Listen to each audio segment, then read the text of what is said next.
नैहाटी विधानसभा उपचुनाव में टीएमसी के उम्मीदवार सनत दे ने 48,879 मतों से अपनी जीत हासिल कर ली, जिसको लेकर कार्यकर्ताओं में हर्ष उल्लास का एक समा देखने को मिला।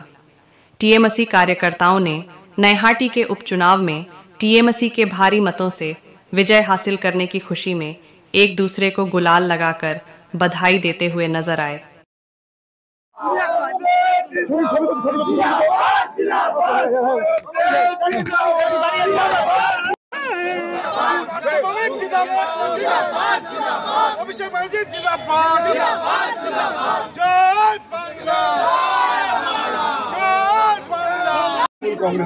আমি বলছি যে বাংলার মাটিতে বিজেপির এই সাম্প্রদায়িক রাজনীতি চলবে না। বাংলার মাটিটা হচ্ছে রবীন্দ্র নজরুলের, বাংলার মাটিতে 12 মাসে 13 পার্বণ, বাংলার মাটি হচ্ছে সর্বধর্ম সমন্বয়।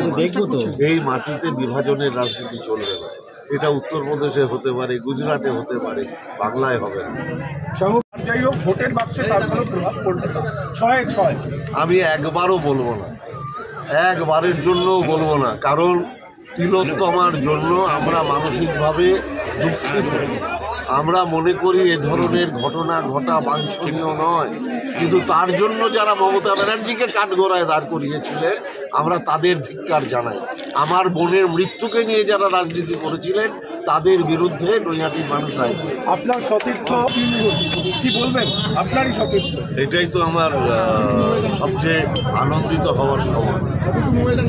আমরা কাঁধে কাঁধ মিলিয়ে নৈহাটির প্রত্যেকটা তৃণমূল কংগ্রেস কর্মী আমরা ঐক্যবদ্ধভাবে লড়াই করে মমতা ব্যানার্জির নেতৃত্বে মানুষের যে আস্থা আছে, অভিষেক বন্দ্যোপাধ্যায় তার যে সুনির্দিষ্ট সাংগঠনিক পরিকল্পনা সেটাকে কাজে লাগিয়ে আমরা এই নির্বাচনে মানুষের কাছে গেছিলাম।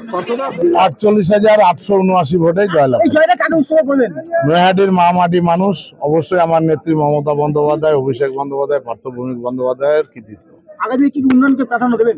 মানুষের সাথে আলোচনা করে নিয়ে আমরা আগামী দিন সিদ্ধান্ত। বিরোধীরা কি বার্তা দেবে আজকে দিনে?